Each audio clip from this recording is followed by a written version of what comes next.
Welcome back to my channel. So today I'm showing you how to make large paper Easter eggs that you can decorate.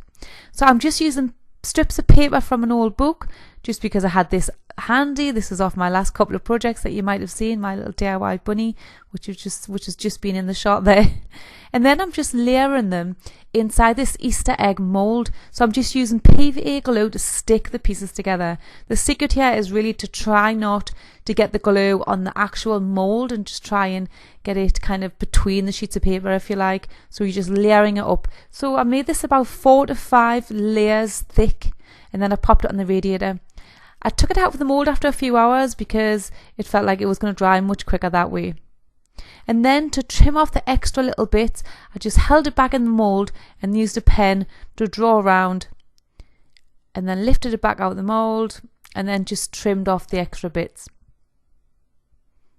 Now to get it perfect, once it's completely dry, you can just push it back in the mold and then just do a little mark just to make sure you've got it so it's exactly half the egg. Otherwise it'll be quite hard to kind of fasten your 2 eggs together. It'll look a bit out of shape. So just trimmed that off, and then I just used masking tape to stick the 2 halves of eggs together. So I made 3 of these all together, but I only had 2 molds, so it's taken a little while. Now this fantastic fabric, I bought this last year. I haven't used it yet for any projects, so I didn't really want to be cutting it up into little pieces, but I really wanted to use some on decorating these Easter eggs. So I've just cut some pieces. I've just cut like an oval shape because I feel like that might stick onto the shape of the egg easier than if I was just to cut a strip.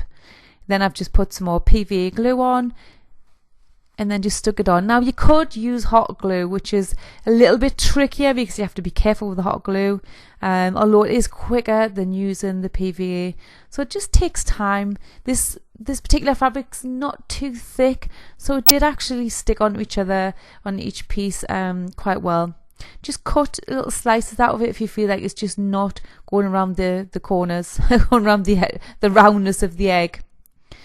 So I'm just going to cover this whole egg with little pieces of this gorgeous rabbit. I'll put a link down below to where I bought this from. I'm pretty sure you can still get it.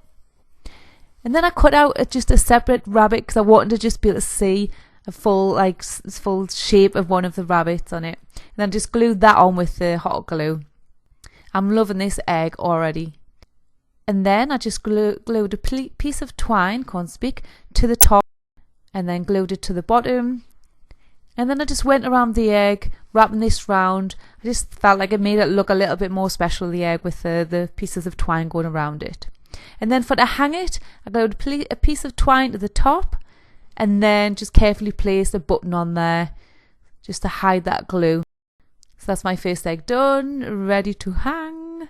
Next for the second one. Now I've had this fabric for ages. I don't know where this is from. It always reminds me of pheasant's feathers. Like when you're walking along in the countryside and you see a pheasant feather, it just jumps out at you. I think it's because it's just so detailed and beautiful. Anyway, so what I've done is I cut it into strips, and I just cut off the corners of the top section. If you've seen that there, it just meant that it was a bit easier to kind of lie around the top of the egg where it's rounded. So I just glued the strips on. I just really glued them at the top and bottom ends, and I just went around the whole egg doing this. And then I just popped a little piece on the top just to hide kind of the raggy end, if you like. And then I had some braid. I've got loads of bits of braid like this off when I used to do my upholstery when I had my shop. So it's really good to make use of these pieces.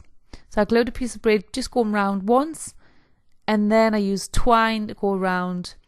Kind of went round where the pieces of fabric overlapped mainly. There's no set rules to this. Obviously decorate your eggs however you want, but I just fancied making something quite special because I want to hang these up in my hallway window, which always gets left out because decorations always look too small because it's quite a big window. Then I popped some pheasant's feathers in that I picked up this morning. And for the final one, sorry, my video just went wrong and I haven't got the instructions on this, but I just basically wrapped twine around and then some hessian band around it, and then the pieces of rabbit fabric to the egg. So I've just hung these in on my window in the hallway. Although it's quite dull outside, it looks much brighter now that the window's a little bit decorated for Easter.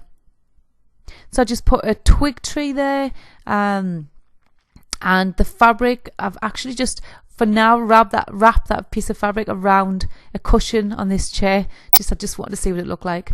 I made these Easter eggs quite a few years ago now, but they still look great, so I've just popped them there. I think they fit in with this kind of rustic countryside look. Ta-da! So that is it. So I hope you've enjoyed watching my video on how you can make large Easter eggs to decorate for Easter. And my dog's doing her kind of howling impression without howling. She stretches up like that. She looks so cute. Excuse me. Right, I've got to show you this. Just before I go, I spotted a bird in the back garden. Please tell me what it is if anybody knows. It's absolutely really, really big. It doesn't look it on here, but if you look above, you can see a little blue tit and you can see how big this is. It's not a jay, I don't think. It's as big as a crow, certainly. Gone. I have posted it to my Facebook to see if anybody knows in the area what it was. Now, this is what I woke up to this morning, a broken trampoline. How on earth am I going to tell my son? He absolutely loves this trampoline and he's on it all of the time. So for now, he's just going to have to make do with jumping around the garden. So please subscribe if you haven't already. I shall leave a link down below to where you can buy that fabric from. And don't forget you can check out minnieandmore.com for any more information. So enjoy the rest of your week and I shall see you again on Friday. Bye.